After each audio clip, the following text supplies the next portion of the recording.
கிறிஸ்துக்குள் பிரியமான தெய்வனுடைய பிள்ளைகளே, ஆண்டவரும் உலக ரட்சகருமாகிய இயேசு கிறிஸ்துவின் நாமத்தினாலே இருதயத்தின் ஆழத்திலிருந்து உங்களுக்கு நல்வாழ்த்துக்கள். இந்த காலவேளையிலும் ஆசீர்வதிக்கப்பட்ட தேவனுடைய வசனத்தை வாசித்து இந்த நாளுக்காக நாம் ஜெபிப்போம். மத்தேயு எழுதின சுவிசேஷம் 6வது அதிகாரம் 6வது வசனம். நீயோ ஜெபம் பண்ணும்போது உன் அறை வீட்டுக்குள் பிரவேசித்து உன் கதவை பூட்டி அந்தரங்கத்தில் இருக்கிற உன் பிதாவை நோக்கி ஜெபம் பண்ணு. அப்பொழுது அந்தரங்கத்தில் பார்த்து உன் பிதா வெளியரங்கமாய் உனக்கு பலன் அளிப்பார். என் அன்பு தேவனுடைய பிள்ளைகளை, ஆண்டவராகிய இயேசு கிறிஸ்து தன்னை சார்ந்திருந்த, தன்னோடு கூட இருந்த, தன்னை தேடி வந்த கர்த்தருடைய ஜனங்களுக்கு மலை பிரசங்கத்தில் சொல்லப்பட்ட ஒரு மகத்துவமுள்ள கர்த்தருடைய வார்த்தை இது. ஆண்டவர் குறிப்பிட்டு சொல்லுகிறார், வெளிப்புற சரிபார்ப்பை தேடுவதை விட உண்மையான பிரார்த்தனை மற்றும் கடவுளுக்கான தனிப்பட்ட உறவின் முக்கியத்துவத்தை இந்த வசனம் எடுத்து காட்டுகிறது. ஆண்டவரோடு கூட தனிப்பட்ட வாழ்க்கையில கொண்டிருக்கிற உறவின் முக்கியத்துவத்தை கர்த்தர் இந்த இடத்துல எடுத்து காட்டுகிறார். இந்த கடைசி நாட்களை நம்ம வாழ்ந்து கொண்டிருக்கிறோம். ஆண்டவரோடு கூட நம்முடைய வாழ்க்கையை இணைந்திருக்க வேண்டும். எங்க பார்த்தாலும் ஆபத்து, எங்க பார்த்தாலும் விபத்துகள், எங்க பார்த்தாலும் பிரச்சனைகள், எங்க பார்த்தாலும் போராட்டங்கள், எங்க பார்த்தாலும் அசமாதானங்கள். ஆனால் இதற்கு வழிதான் என்னங்க? இதுக்கெல்லாம் பரிகாரம் தான் என்னங்க? ஆண்டவர் ஒருவர் மட்டும்தான். ஆண்டவரை தேடுகிற கர்த்தருடைய பிள்ளைகள் சுரட்சிதமாக இருப்பார்கள்.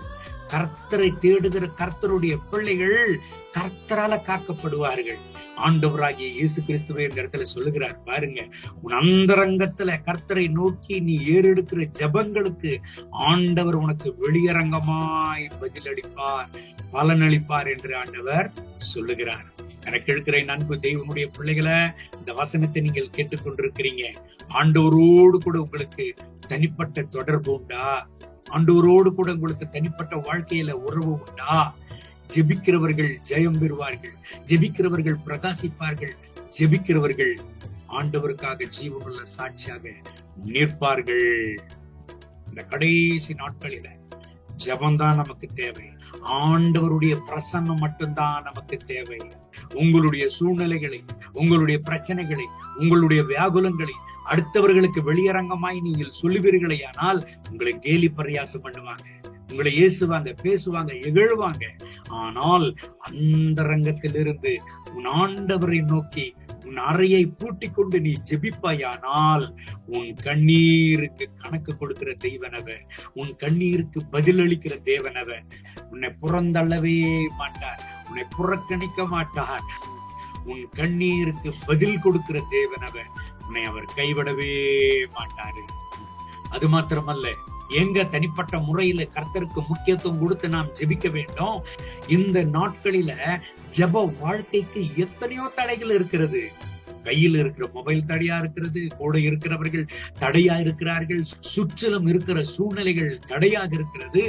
ஆகவே தான் ஆண்டவருடைய திருசமூகத்தில் அறையை பூட்டி ஆண்டவருடைய திருசமூகத்தில் தன்னந்தனியாக கர்த்தருடைய திருசமூகத்துல ஜெபிக்கிற பொழுது அவர் வெளியரங்கமாக பதில் தருகிறார். இந்த நாட்கள்ல அநேக கர்த்தருடைய பிள்ளைகள் அதிகாலையில் எழுந்து ஜெபிக்கிறதை பார்க்க முடிகிறது. அதிகாலையில் எழுந்து ஆண்டவரை நோக்கி அழைக்கிறதை பார்க்க முடிகிறது. என் அன்பு தேவனுடைய பிள்ளைகளை, நீங்களும் ஒருவேளை கண்ணீரோடு ஜெபித்துக் கொண்டிருக்கிறீங்களா? கண்ணீரோடு கர்த்தரை நோக்கி கதறி கொண்டிருக்கிறீங்களா? ஆண்டவரை நோக்கி அழைத்துக் கொண்டிருக்கிறீங்களா? கவலைப்படாதீங்க. அந்தரங்கத்தில் நீங்கள் ஆண்டவரை பார்த்து அழுது ஜெபித்துக் கொண்டிருக்கிற உங்களுக்கு வெளியரங்கமாய் கர்த்தர் பதில் அளிப்பார். வெளியரங்கமாய் கர்த்தர் உங்களுக்கு பதில் அளித்து எல்லா ஜனங்களுக்கும் உங்களை சாட்சியாக நிறுத்துவார். உங்கள் அறையை பூட்டி தனிப்பட்ட முறையில் கர்த்தருடைய சமூகத்தில் நேரத்தை செலவிடுங்க, ஜெபம் பண்ணுங்க. கர்த்தர் உங்களை ஆசீர்வதித்து இன்னமும் பெருக பண்ணுவார். உங்கள் எல்லைகளை விசாலமாக்குவார். உங்கள் ஜெபங்களுக்கு பதில் அளிப்பார். இந்த கர்த்தருடைய வார்த்தையின்படி உங்களை ஆசீர்வதித்து இந்த நாள் முழுவதும் நடத்துவராங்க. ஜெபம் பண்ணுவோமா? அன்பின் ஆண்டவரே, இந்த காலவெளியில் என்னோடு சேர்ந்து ஜெபித்துக் கொண்டிருக்கிறேன் அன்பு சகோதர சகோதரிகளுக்காக ஜெபிக்கிறேன். இவர்களை ஆசீர்வதிங்க.